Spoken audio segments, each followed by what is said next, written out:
जय श्री राम।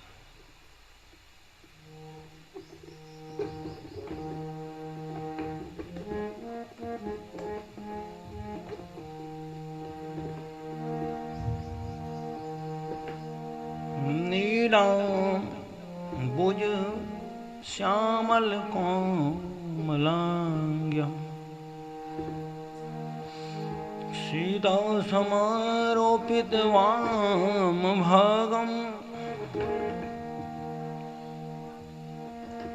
पाणौ महासायक चापम् नमामि रामं रघुवंशनाथ।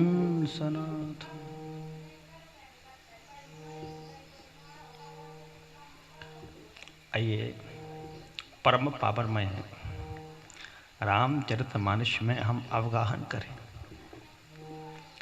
मानस्य अमृत सुंदरकांड की कथा। पंचम सोपान। जामवंत के वचन सुभाए सुने हनुमंत हृदय अति भाई। सुंदरकांड प्रारंभ होता है।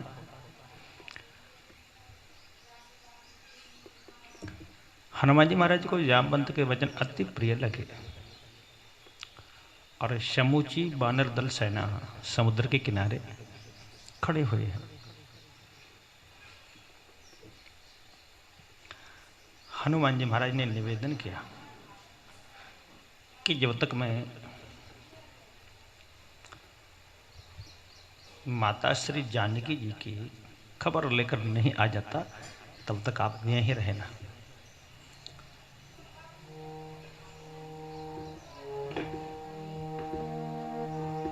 दृष्टवा सीता चानीता इति तत्र निवेदितुम्। जब तक मातेश्वरी को देख करके न आ जाऊं तब तक कहीं दुख सहन करना पड़े तो कंदमूल फल खा करके दुख सहन करना, परंतु यहीं रहना। और यह कार्य तुरंत ही सफल होगा, क्योंकि किसी भी कार्य को हम करने जाते हैं तो संकेत मिलते हैं। हनुमान जी महाराज बोले मुझे भी संकेत मिल रहे हैं। बोले कैसे?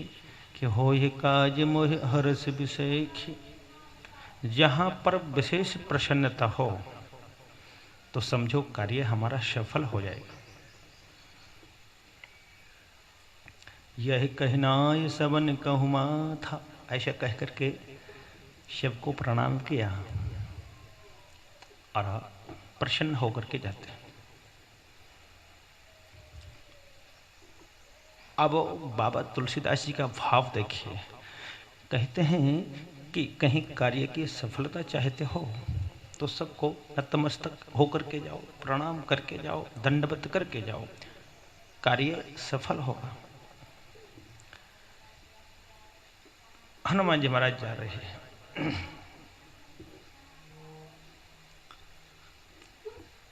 मकान जितना ऊंचा ले जाना हो बुनियाद उतनी मजबूत चाहिए। हनुमान जी महाराज की उड़ान बहुत लंबी थी, अतः एक बहुत बड़े पर्वत पर रात उन्होंने अपना पैर रखा, लात रखी। जेहि गिरि चरण दे हनुमंता, जिस पर पैर रखा और वो पाताल को चला गया। हनुमान जी महाराज जा रहे हैं कैसे?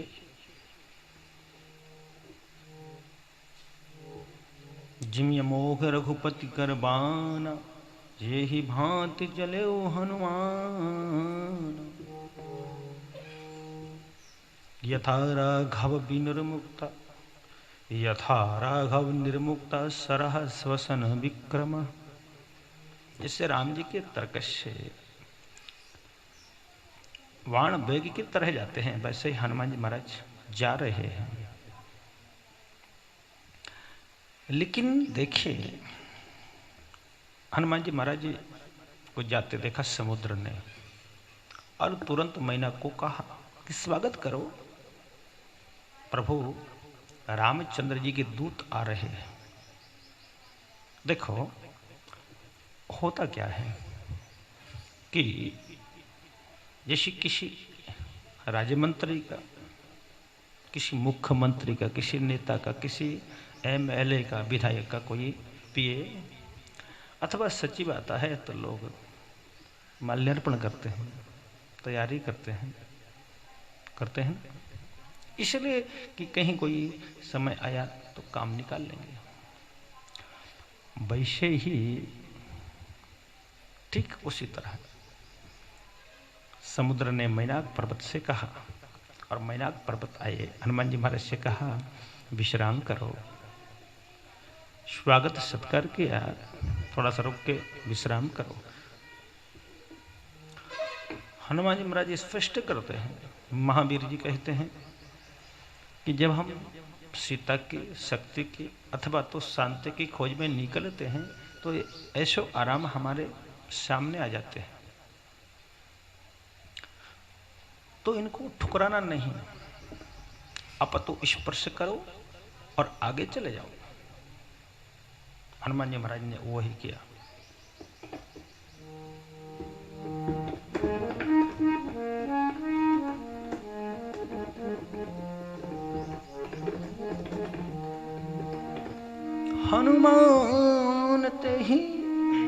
हनुमान ते ही परसा कर पुनि कीन्ह प्रणाम।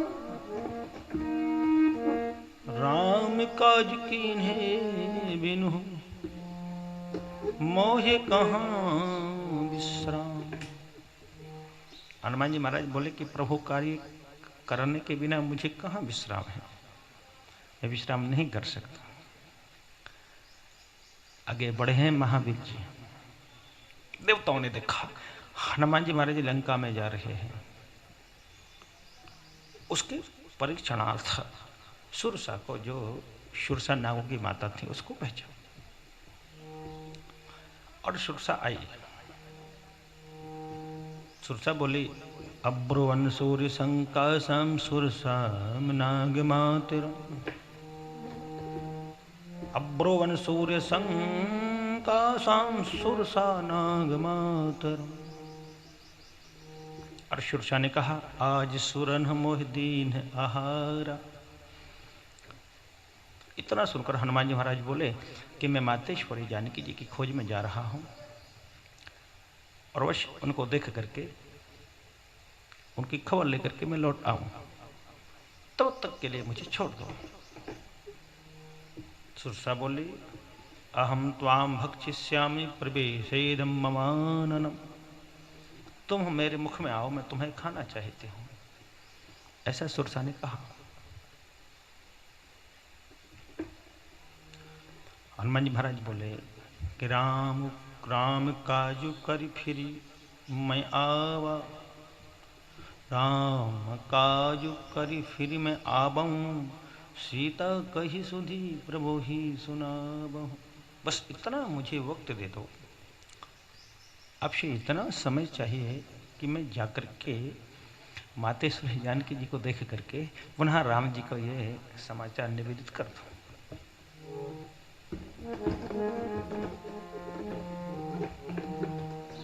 गच्छामि जानकीं दृष्टुं पुनरागम सत्वरा।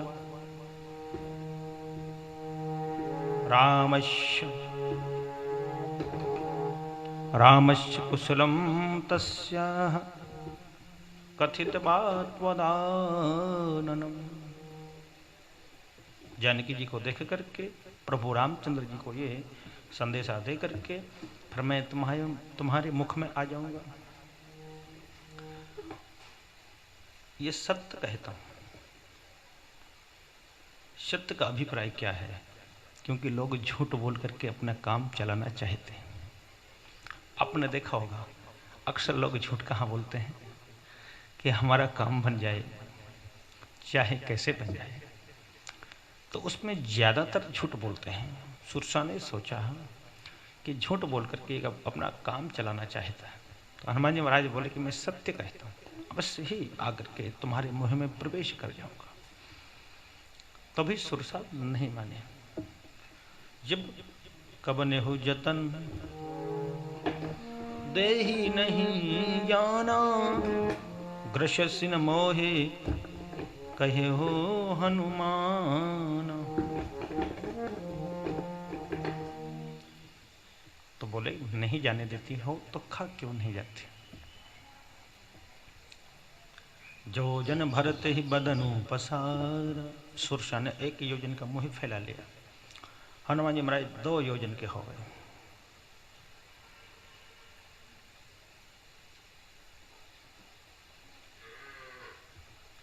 सो रहे जोजन मुख ते ही ठजाऊ, सुरसा 16 योजन की हुई है, हनुमान जी महाराज 32 योजन के हो गए। जैसे जैसे सुरसा बढ़ी वैसे वैसे हनुमान जी महाराज बढ़े। सुरसा ने 100 योजन का मुख किया, हनुमान जी महाराज छोटे बन गए। क्यों? ऐसे बढ़ते रहते तो आगे का काम कैसे संपादित होता। जहां वाद विवाद हो वहां देखना चाहिए कि सार कहां है, रुको करके अपना काम जो निकाल ले वो बुद्धिमान है। और हनुमान जी महाराज बुद्धिमतां वरिष्ठम, बुद्धिमानों में वरिष्ठ हैं, अग्रगण्य हैं। छोटे से हुए, मुंह में प्रवेश किया, बाहर आ गए, सुरसा से विदा मांगा कि मैं अब तो जाने तो। राम काजू सब करिहु, तुम बल बुद्धि निधान, आशीष दे गई सो हरसि चलो हनुमान। गच्छ साधय रामस्य कार्यां बुद्धिमतां। सुरसा ने कहा कि जाइए मैं आशीर्वाद देते हूँ, प्रभु का कार्य संपादित करो।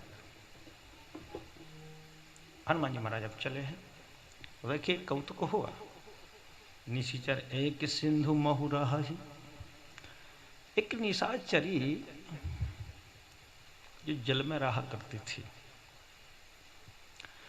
करी माया नभ के खगगहि, और माया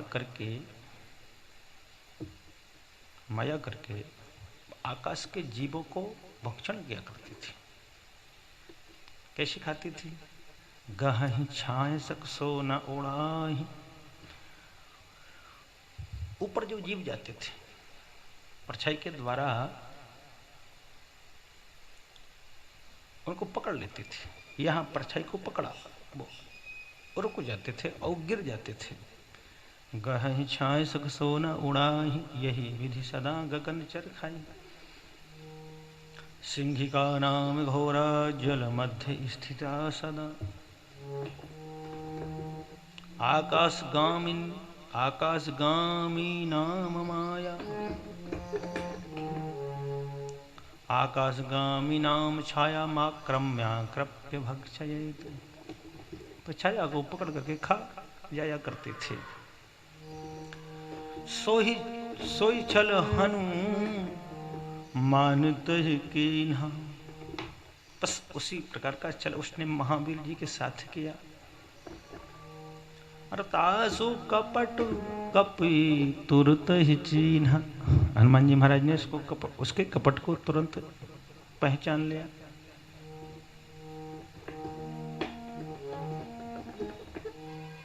फिर आव देखा ना ताव, ताहि मार मारुत सुत बीरा, हनुमान जी महाराज ने उसको मार डाला। बारिधि पार गयो मत धीरा, और समुद्र के पार वो पहुंच गए। वहां वन की शोभा देखे, वहां वहां पर मधुकर भंवरे गुंजायमान कर रहे थे। तहां जाए देखी वन शोभा, गुंजत चंचरी के मधुलोभा। नाना प्रकार के वृक्ष लता वहां लगे हुए थे। नाना तरु फल फूल सुहाए, खग मृग वृंद देख मन भाए। मन बड़ा प्रसन्न हुआ। और एक बहुत बड़ी चट्टान पर हनुमान जी चढ़े और वहां से देखा लंका की शोभा को। कनक कोट, सोने का परकोटा लगा हुआ है, बहुत सुंदर, जगह जगह हट के स्थान। चतुरंगनी सेना बड़ी शोभायमान लग रही, गजबाज खच्चर निकर पदचर रथ बरूथ निकोगन, बहुत सुंदर वन वाटिका कुआ तालाब आदि। नाग की कन्या जो ऋषियों का मन मोह लेते हैं, कहीं कहीं अखाड़े में पहलवान युद्ध कर रहे हैं। इस प्रकार से नगर की शोभा। निशाचर कहीं आमिष भक्षण कर रहे हैं। इन सब की कथा तुलसीदास जी ने संक्षेप में कही। क्यों? पता था कि रामचंद्र जी के बाण रूपी तीर्थ में शीघ्र ही शरीर को त्यागने वाले हैं। इस प्रकार से अति संक्षेप में ये कथा हनुमान जी महाराज ने कही।